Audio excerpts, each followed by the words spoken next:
Hey boys and girls, welcome to another edition of Minimal Monday wrap-up number 65 this week. I'd like to welcome you all to this new episode. Just a reminder, I know all the regulars know this already, but for all you newcomers, be sure to add me to your posts. Sometimes just using the hashtag is not really sufficient for me to dig up your post. If you add me, if you plus me in your post, I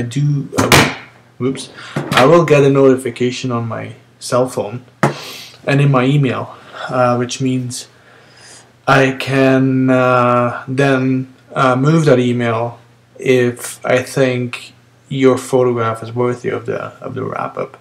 To a little dedicated folder in my my email account, and then it makes it a little simpler for me to at the end of the day go through all the worthy, between big brackets, worthy photographs and make my selection. I've found that using the hashtag function on Google Plus,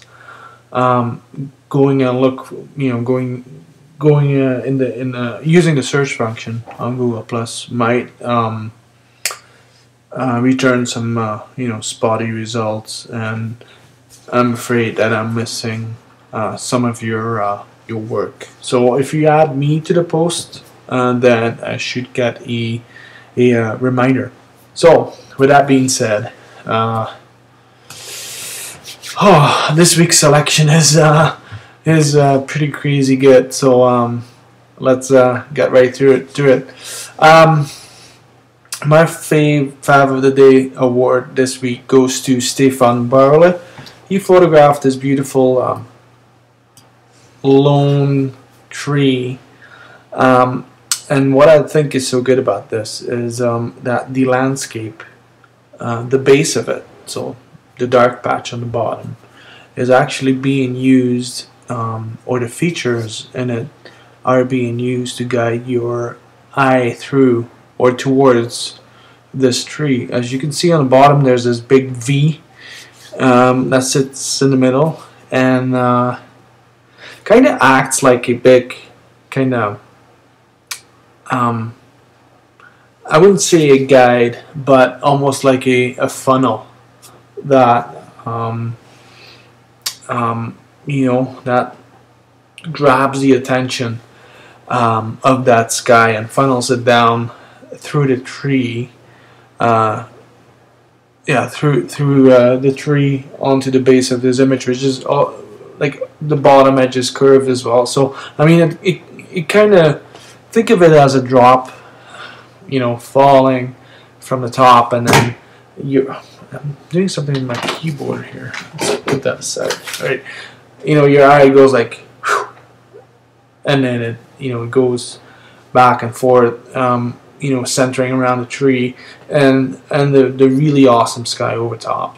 So this is something I'm actually on the lookout for as well. Like, I love these trees, and if you can find one that is sticking out of a interesting bottom edge, a hill or whatever,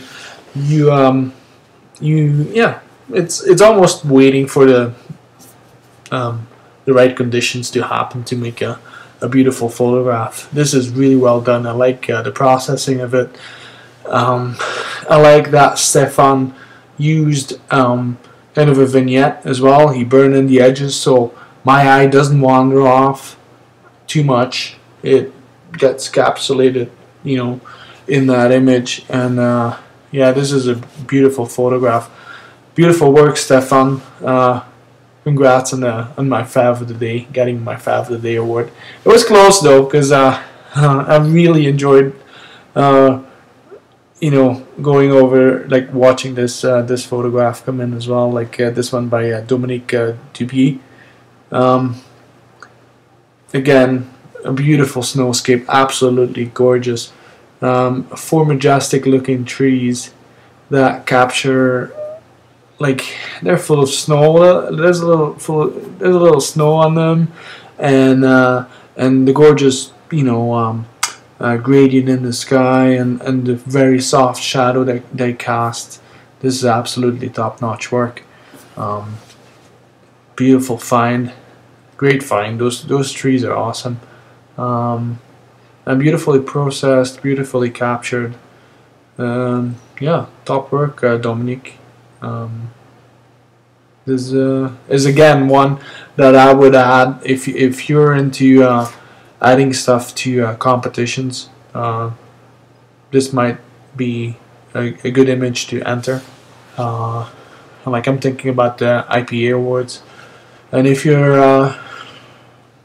March 15th, that's the deadline for the Black and White Spider Awards. You might be interested in entering this photograph, my friend. I think you might get lucky, in my opinion. Beautiful work. Thanks for adding. All right, next photograph is something very interesting, I think. And interesting, I mean in a good way, not interesting, oh my god. No, really interesting. This is a long exposure photograph by Deepak Ghosh. And he found this location through Michael Fry's iPhone app. I believe it was Yellowstone or some kind of big national park. I can't remember. But yeah, this is a beautiful square. I'm not too sure about the the color cast itself, but that aside, it is a beautiful image. I like the the gorgeous reflections of those trees, and it's almost like this image is like obviously split in two, but it's split in two as well as feeling wise. It's split in two. Like the top edge is all sharp and it's crisp and nothing moved. Much like a almost like a a persona, like my exterior of a person, and then you see the bottom edge is like something that can wander, something that is soft. That would be my mind. That is like my thoughts, my fantasy, my things I'm thinking of, and it's kind of finding its way around my head, and that could well be metaphor, and I love photographs that have that quality to it. A really well presented image, Deepak. Here's another one of those stunning photographs by Eric Fredin. This is stuff that is so often overlooked. I mean, it's just I don't even know what this is, to be honest. It's probably one of those signs that we see here in Alberta. Let's say like, ooh, there's a gas line, a pipeline here or something. And that would be the orange sign on the left, and then the green box looks like almost like a wire, like an electricity wire box, whatever you want to call it, like a utility thing, whatever. But I mean, you see these often on the prairies, but Eric photographed it again in his signature style, and what I like about Eric's work is that he can literally create something from nothing, and everybody passes this up because it's man-made and it's this and it's that, but once you look through or browse through Eric's portfolios, you go like, gosh, why didn't I see that? Absolutely top-notch minimal work. If you don't know Eric, I guess you do. Check him out on Google Plus, and there's some amazing. He has some amazing work in his galleries. Benoit Janssen Renault. What can I say about this photograph? It's a beautiful seascape, and what I like about this photograph, what I like about this photograph is the contrast. You know, the two black intrusions almost on the sides. They just grab my eye, and not well. I have to say, not the black and like not the black landmass is catching my eye. It's more of the negative space in between. That is the part that catches my eye, and I go from the beach to the openness of the ocean, and I just want to go all the way to the back, you know. And it's kind of streamlined. It almost you can draw lines from the bottom corners all the way to the edges of these black things, of the land, and then you go inward and then go outward to the top corners again, and that kind of hourglass shape, that's why my eye goes into. I'll see if I can add a little sketch what I mean, but this is absolutely beautifully processed as well. Again, like we talked about last week, I mean, you don't have to have details everywhere. It's okay to leave things go to black. A lot of people are afraid of that. Don't be. Same with white. White and black are one of the two strongest colors you can use in a photograph. And every black and white photograph, don't get me wrong, every black and white photograph should have a deep black, right? A point where deep black is being used, and a point where pure white is being used, and everything in between. That would be applicable for landscapes with normal to high contrast. Of course, you will never get a pure black when you have foggy conditions, for instance, so it's okay to let things go to black, and Benoit shows you again, there's no need for detail in those black intrusions from the side. If you leave them black, there will actually be stronger elements in your photograph. Beautiful foreground detail as well. Great job, Benoit. This is an exquisite image. Here's another exquisite image by Didier Desmarais. God, what can I say about this, man? This is absolutely amazing work. Like I said this before, like I didn't even know that such amazing photographic opportunities were available in Belgium. Like I had absolutely no clue.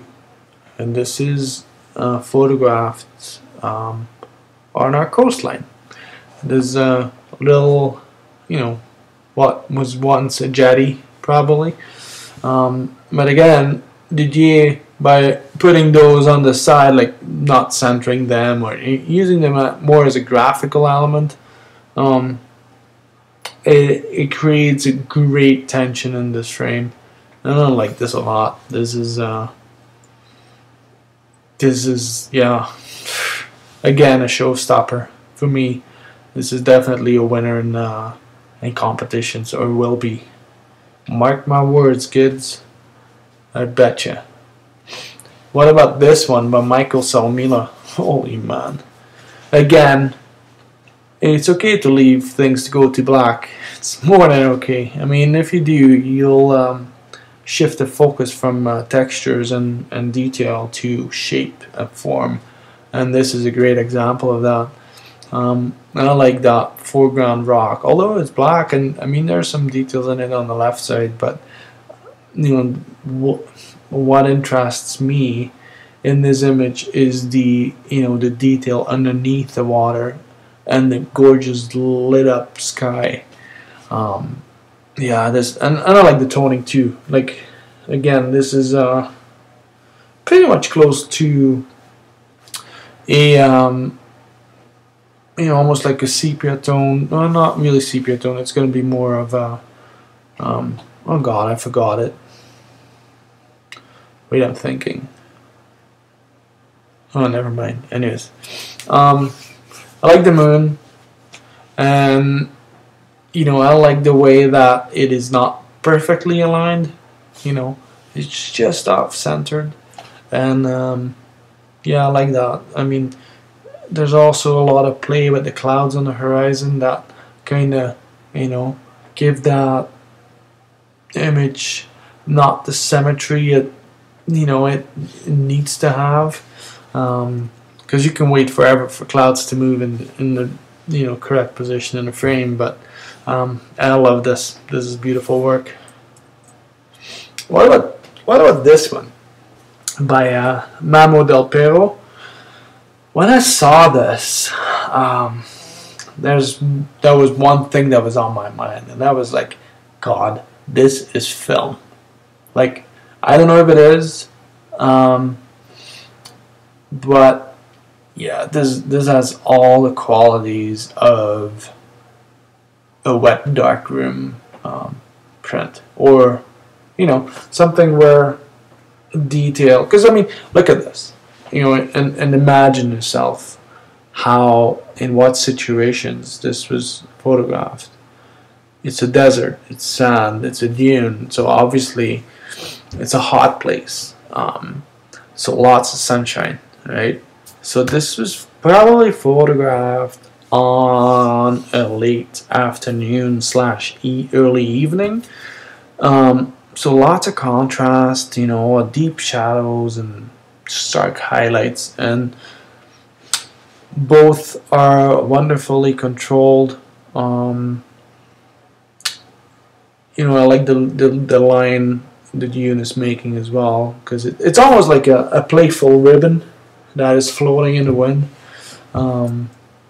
Yeah, this is a really stark image that I enjoyed a lot. I enjoyed studying this beautiful work, Mamo.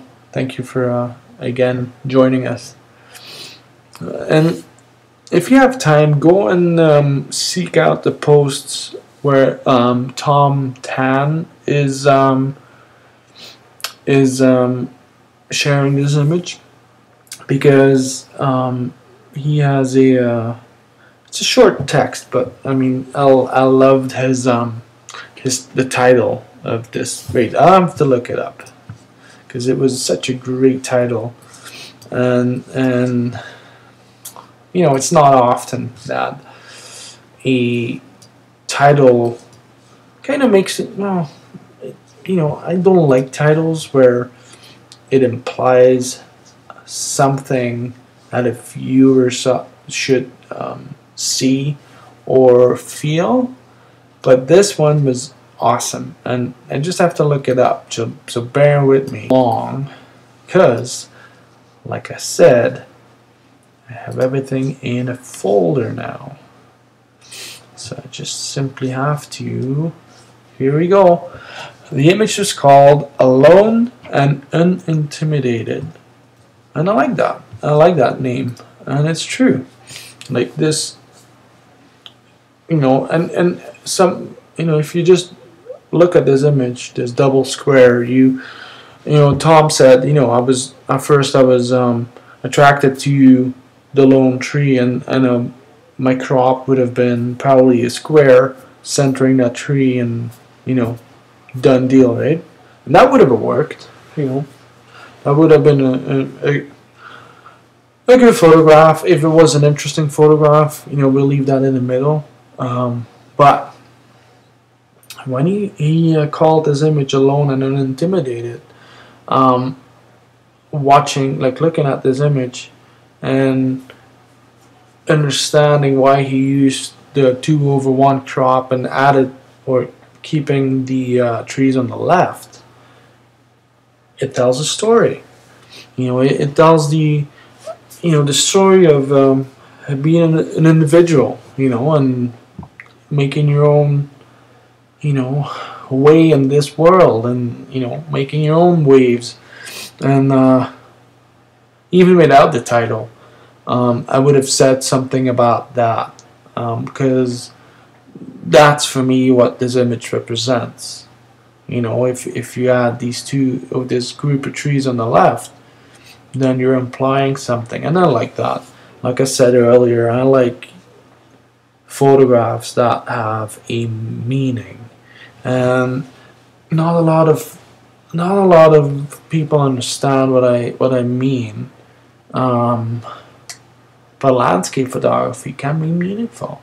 You're not only there to shoot a scene, you're there to maybe tell your story, or maybe tell your interpretation of a scene. And this is a wonderful example. Beautiful work, Tom. Thank you for adding this to the theme. Very much appreciated. The next photograph I like to feature is this one by Russ Bishop. And I just like you to feature this photograph for one reason. Not only it's gorgeous, you know, and I like the color combination of reds and blues, because they're opposite colors of the, you know, in the spectrum, and opposites, complementary colors, really work well together. Now this would be a different story in black and white, right? If you don't use filters, this would be all gray, you know, all flat, medium gray. So, you know, if you want to photograph this, you have two options in black and white. Either, in my opinion, go with a blue filter, which will darken up your reds, so the mountain will be darker or lower in tonality, and the blues will be non-existing. It will be white. So you will get this graphic image. Or you can go with like an orange or even a red filter, and you know, photograph the scene that way, and then your sky will be dark and your mountain will be lighter. So I mean, it's a different image, but the reason why I share this is a lot of photographers are out, like landscape photographers are out today to capture, you know, the dramatic underlit clouds, and using the widest of wide angles to capture this freaking magnificent, you know, big view of a classical scene. And often a lot of good work it can be done by using a telephoto lens, and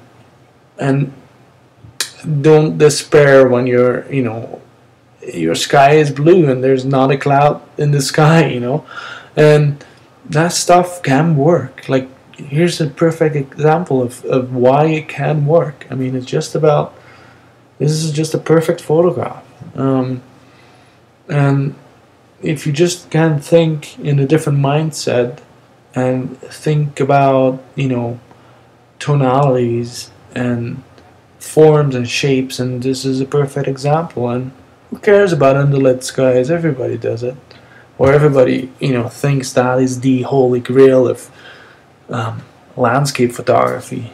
And a lot of magazines out there actually make us believe that this is like the absolute worst scenario for this scene, because you don't have underneath underlit clouds in this scene, and so by definition it's a bust, and that's just so sad to see that, you know, a lot of people, a lot of photographers wait for the light to happen, and then they go like, well, there's no clouds, I'm going home, and they don't see the other opportunities that present itself. You know, they're there, but you need to train your eye to see them.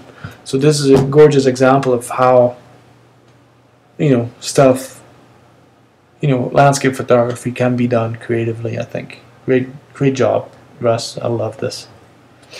Well, talk about creative stuff. Alright, this is a photograph by Gary McCarty. Again, a double square, 2/1, and this is again a sand dune, and you already see my head go like, what? How do I still don't know, and that's okay. That is,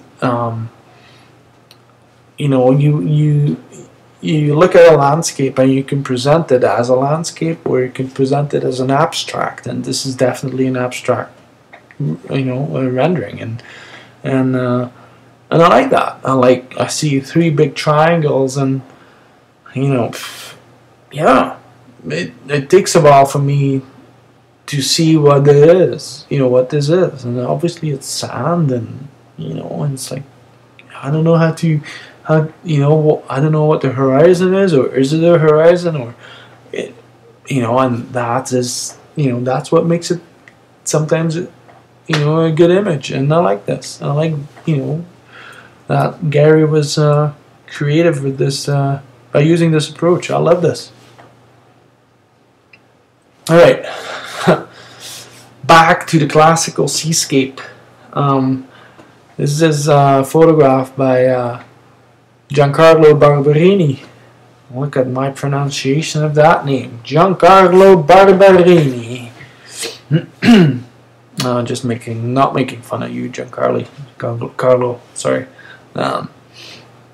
but yeah, this webcast or whatever this is, web video, blah blah blah. I don't know. How do you call this? Wrap up. Like, it would be a vlog, video blog. Is kind of, I'm getting well known pronouncing people's names wrong, and I'm very sorry if I just pronounced yours wrong. But anyhow, so it was a little inside joke there. But this is a beautiful, you know, classical seascape. I love, you know, this guy is amazing, right? And then by placing everything on one side, and you know, or the main bulk of the rocks on one side, it kind of, you know, by definition, big brackets, it would make the image unstable. But then again, you have this dynamic sky that goes to the right bottom corner that kind of pulls this image again, you know, pulls this image from being like that, crooked, to the left. It pulls this image back straight, and you know, having that little rock separate from the main bulk on the left totally helps. And this is a well balanced, beautifully processed black and white long exposure seascape. Very well done, Giancarlo. I believe this was your first submission. I'm not sure.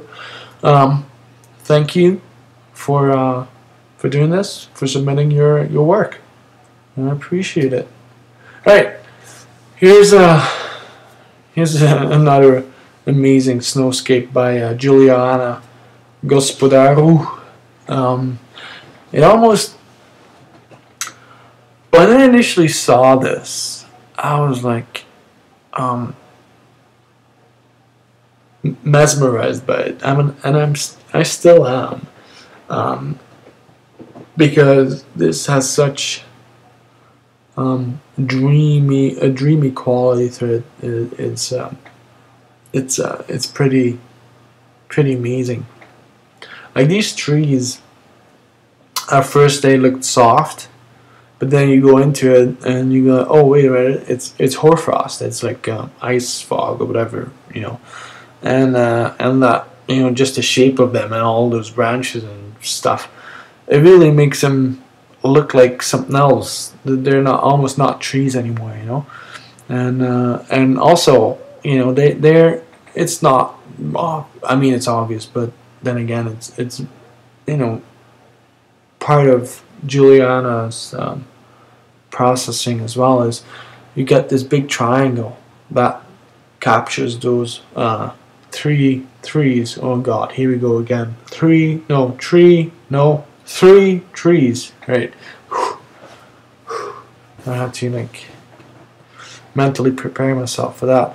So you kind of have this triangle with three trees in the middle, and it almost, I mean, don't get me wrong, because I like this image, but it almost has a toy camera quality to it as well. Like the rest of the image is pretty soft. Like it almost, in the days, you would put Vaseline on your lens. I feel a lot of people like, what? Shivering, like, you put Vaseline on your lens? Sure, to make stuff unsharp and camera. Maybe not done today too often, but this is how it feels to me. Like there was a soft focus kind of. Anyways, beautiful work, Juliana, and Juliana is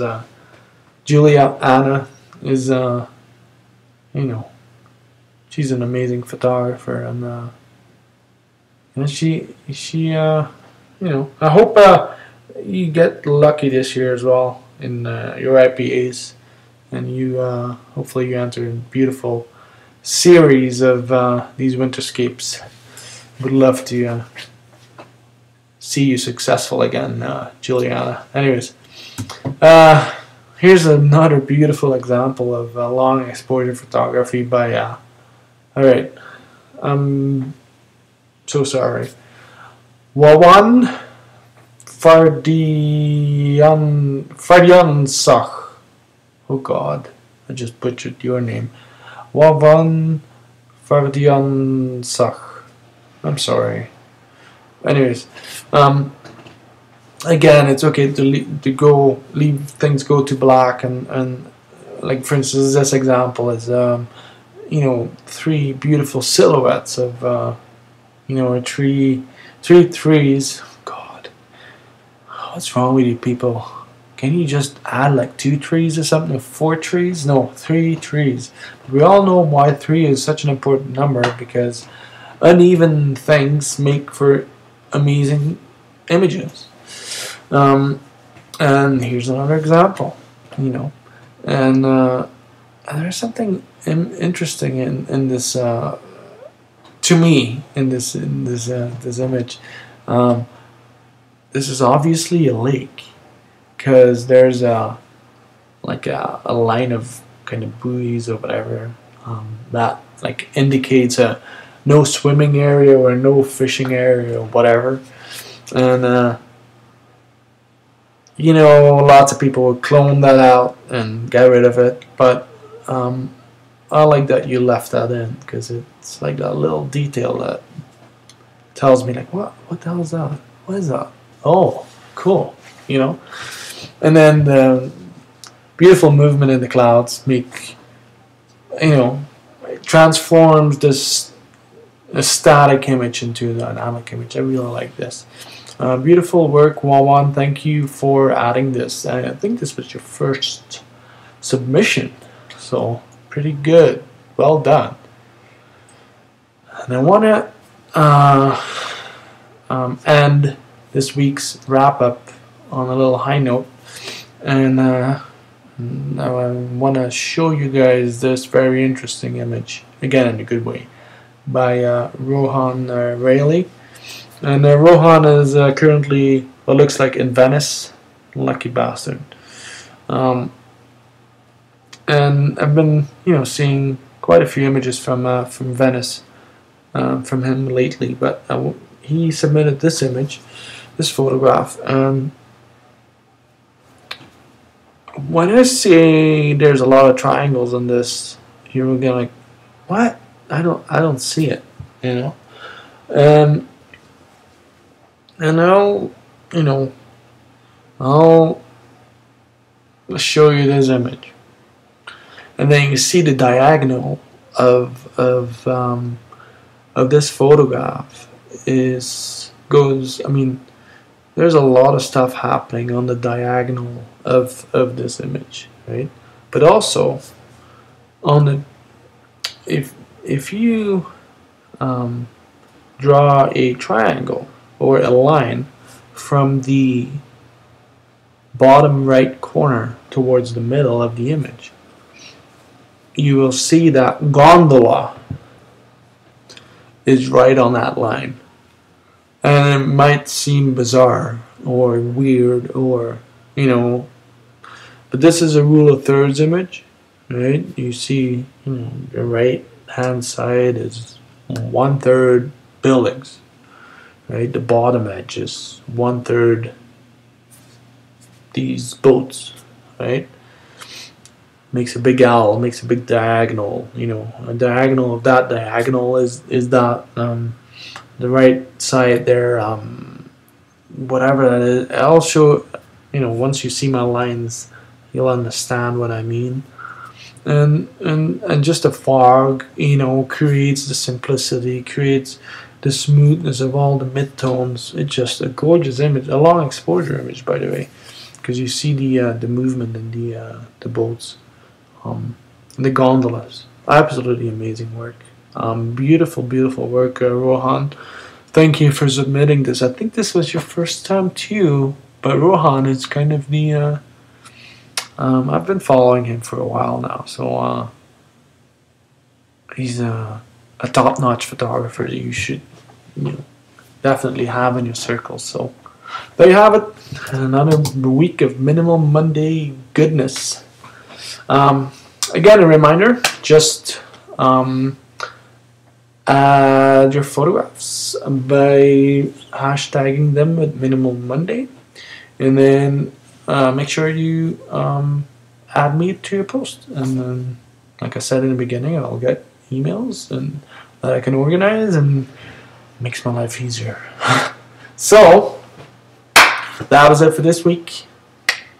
Top-notch work, everyone. I absolutely enjoyed looking through all the submissions this week and every week. It's absolutely a treat to see all this beautiful work come in. Thank you so much.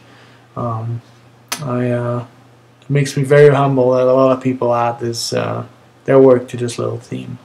Thank you again, and I'll see you all next week. Bye.